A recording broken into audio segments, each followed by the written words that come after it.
Watch Geraldo, weekdays at 9, only on Channel 4. 1989 is going to be a banner year for the back roads. Shall we start?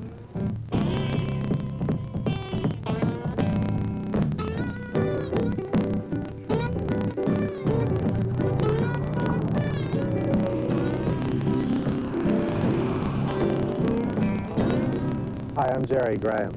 Tonight on the back roads, we're going to start out in San Jose. We're going to a show. Not just any show, but a world-class exhibit of holograms that'll knock your eyes out.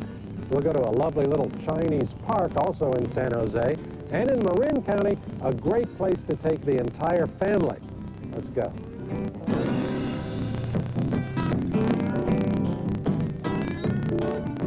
Tonight on the back roads, we'll start out in the city of San Jose. Trust me, there are back roads here, tucked in amid the high-tech industrial parks.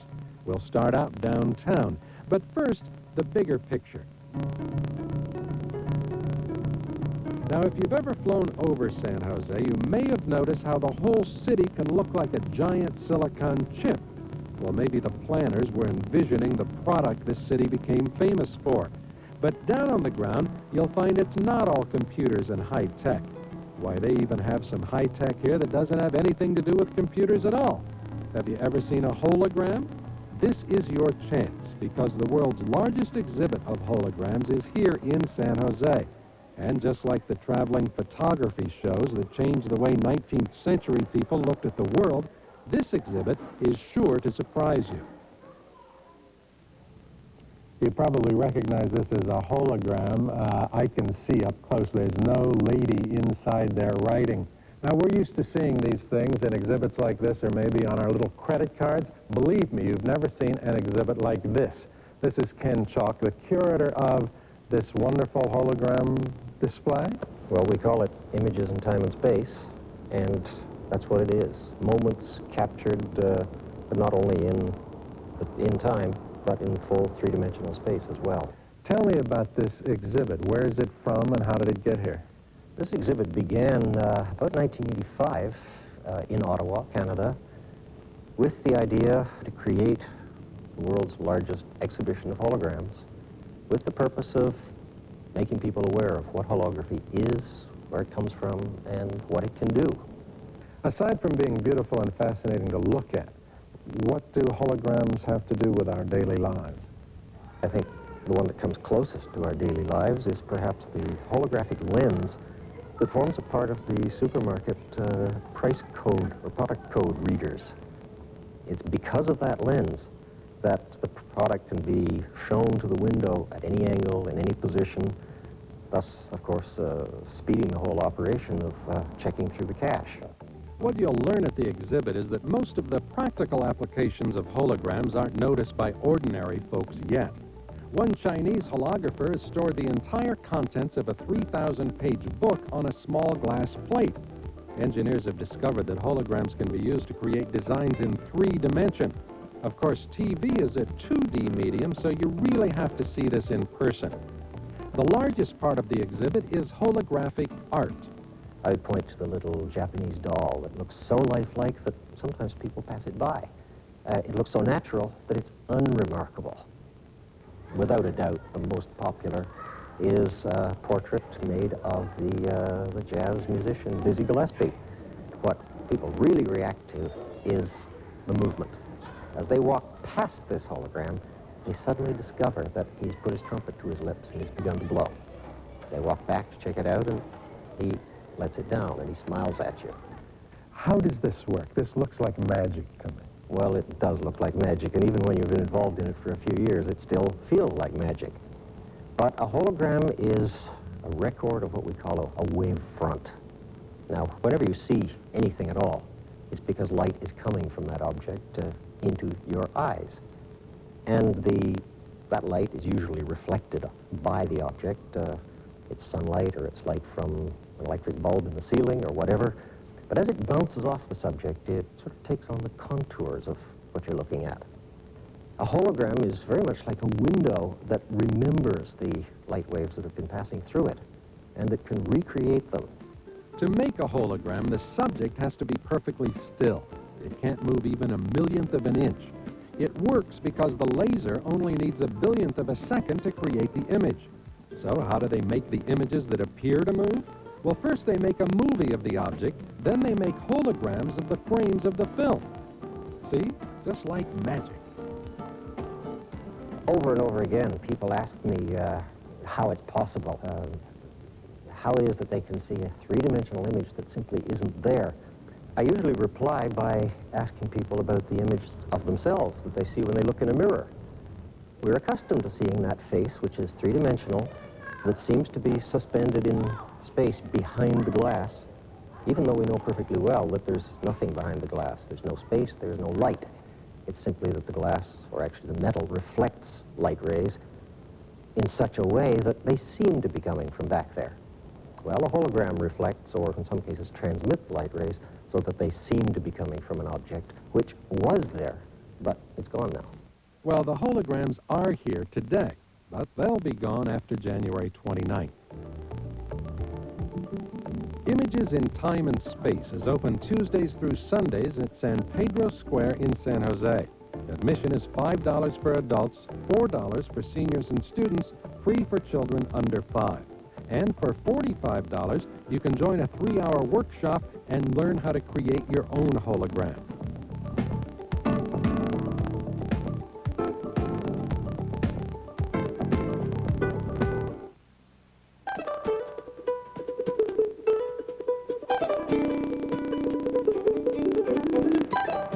Continuing on the back roads of the San Jose area, next we'll make our way over to McKee Road, where you'll find the Overfelt Botanical Gardens.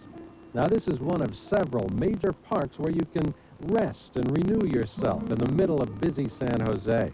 The park covers 33 acres of land, all of it donated by San Jose matriarch Mildred Overfelt.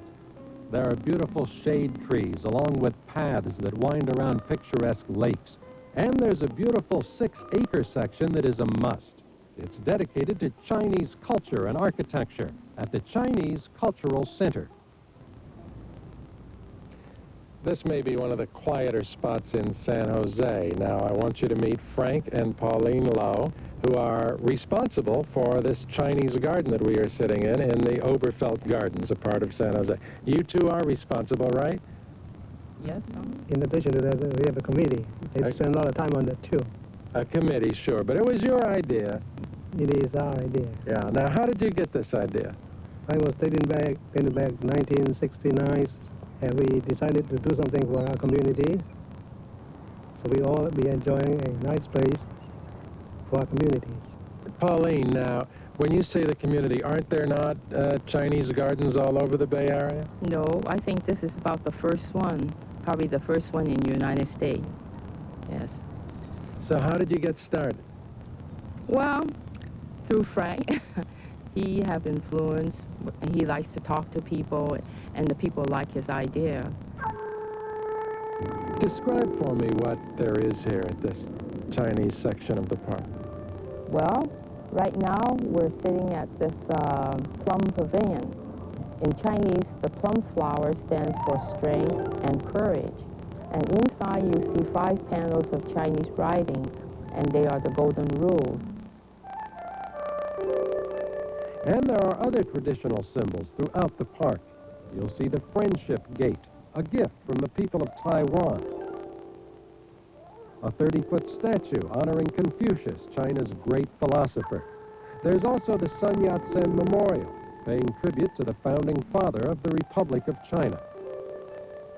Do other than Chinese people like to learn the lessons of all of these symbols?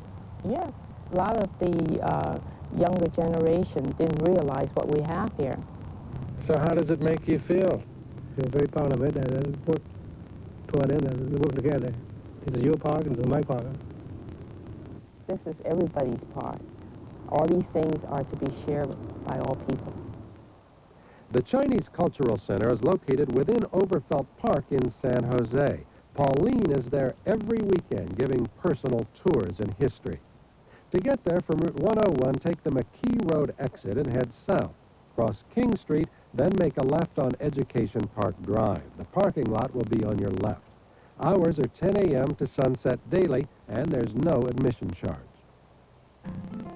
To get to our next stop, we'll head from San Jose to Cupertino, to another garden spot. Now, folks don't come here to look at oaks and maples. Instead, they're searching for family trees. There's plenty to leaf through on the DeAnza College campus at the California History Center. At first glance, it might seem rather grandiose.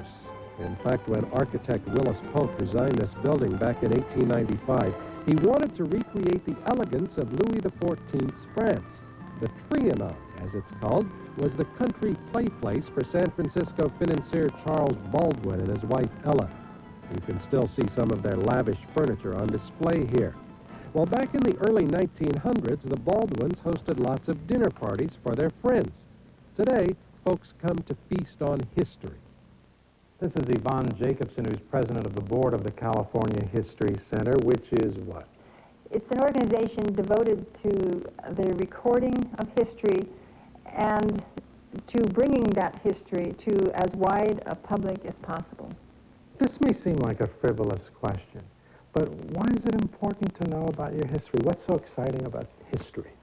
I think that those of us who are ignorant of our past are really ignorant of ourselves, and especially in California, which is known for its population that has come from everywhere else. There is a lack of a sense of roots, and by knowing the history of the community in which one lives, one has a better sense of self. The California History Center helps visitors look back through a variety of programs. You'll find exhibits like this one on the early Chinese immigrants to the Bay Area. And if you want to look up your own family's place in local history, there's a library full of books, tapes, and photos on the early days of Santa Clara County and the Bay Area. You obviously do this on a volunteer basis. Right. What got you involved? In 1979, I was teaching at the Humanities Department here at DeAnza College, not too far from the building, and I recognized that my elderly father did not have long to live. And I decided it was very important for me to take leave of absence from teaching and to focus on his stories. He had been a farmer here in Santa Clara County all his life. And I began to think that the story, our personal story, stood for a history of the valley farms. As you know, this county was one of the premier agricultural counties of California in fruit growing and fruit canning and fruit preservation. Right up until the high-tech firms took over in the 1950s and 1960s. And so I began to think, well, our farm might serve as a focus for telling a much wider story. This wasn't always Silicon Valley? No, Silicon Valley, in fact, is very recent and possibly just a passing fad, another passing fad. In fact, most likely it won't last forever, and something new will come to replace it. So I think those in the middle of Silicon Valley ought to have that historic awareness so that they don't become arrogant in the sense of who they are. To get a different perspective on the Silicon Valley before the days of computer chips, there's an exhibit on labor in Santa Clara County that runs through mid-March. The California History Center is open Monday through Saturday. Admission is free. It's located at DeAnza College, right next to the Flint Center in Cupertino. Now, let me tell you about some good places to eat. First of all, right in San Jose is a charming little Ethiopian restaurant called the Red Sea. Now, they serve spicy stews that you eat with this sourdough flatbread that you pick up with your hand. They do provide forks if you prefer. The Red Sea, very inexpensive, very good. And just across the street from DeAnza College in Cupertino is a place called Just Fresh. Now, this combines just about every trend in California cuisine, from raw fish to pasta to smoked foods and big salads. Actually, the food's pretty good. It costs from $10 to $20 to eat there.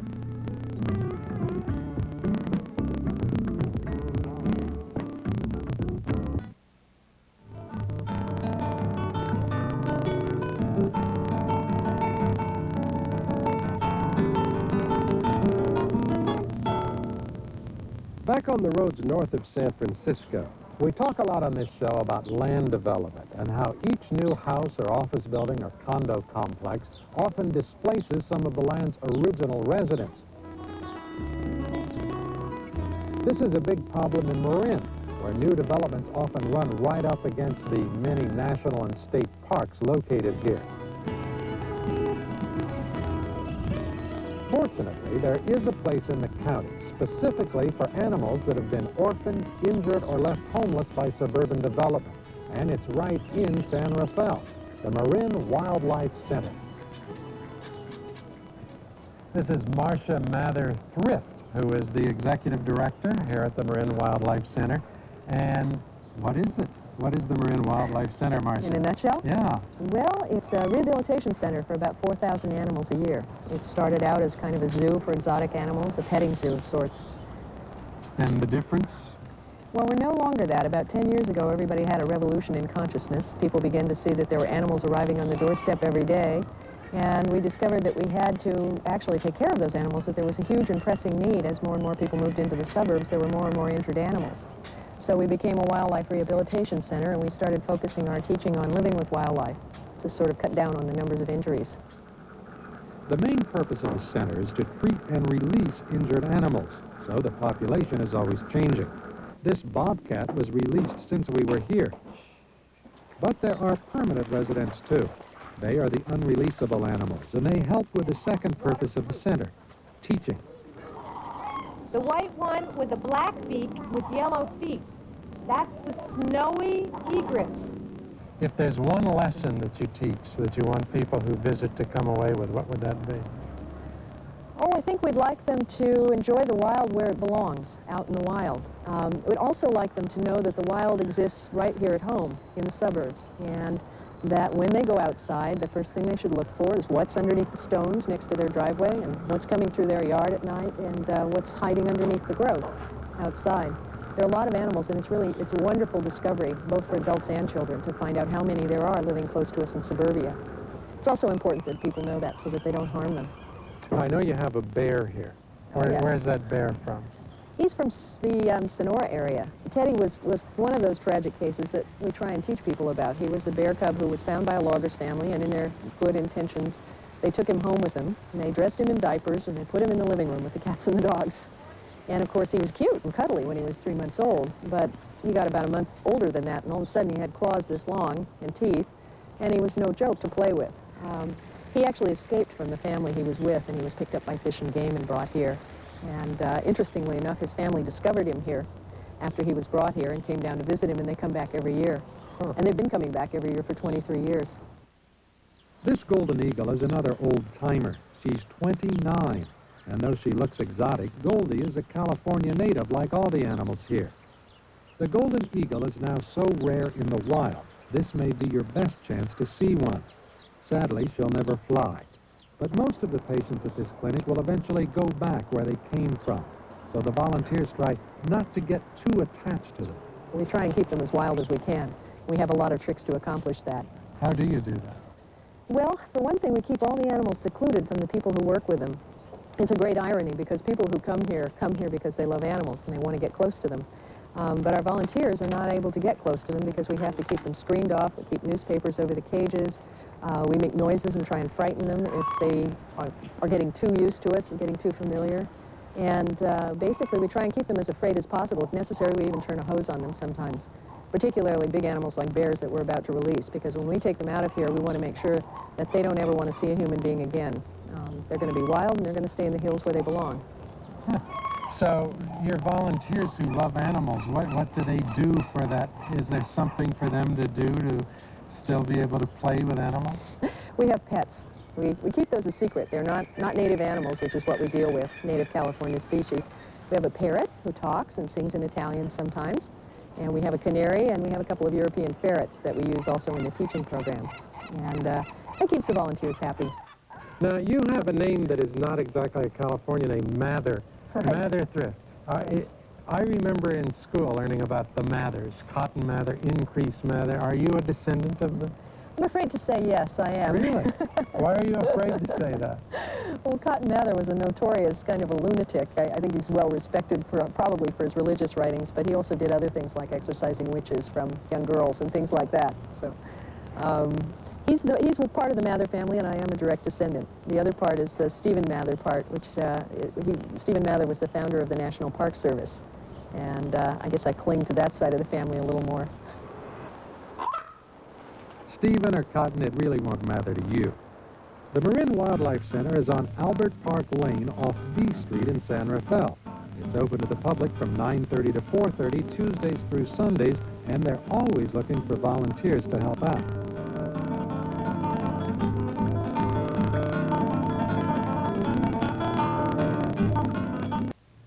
Before we go, I'd like to tell you about something going on next weekend in San Mateo. It's a two-day mushroom fair. Now, on Saturday, they'll be going out with experts finding mushrooms. Then on Sunday at Coyote Point Museum, they will be identifying and displaying mushrooms. If you love mushrooms, this is a good way to learn how to enjoy them safely. For information, contact Coyote Point Museum in San Mateo.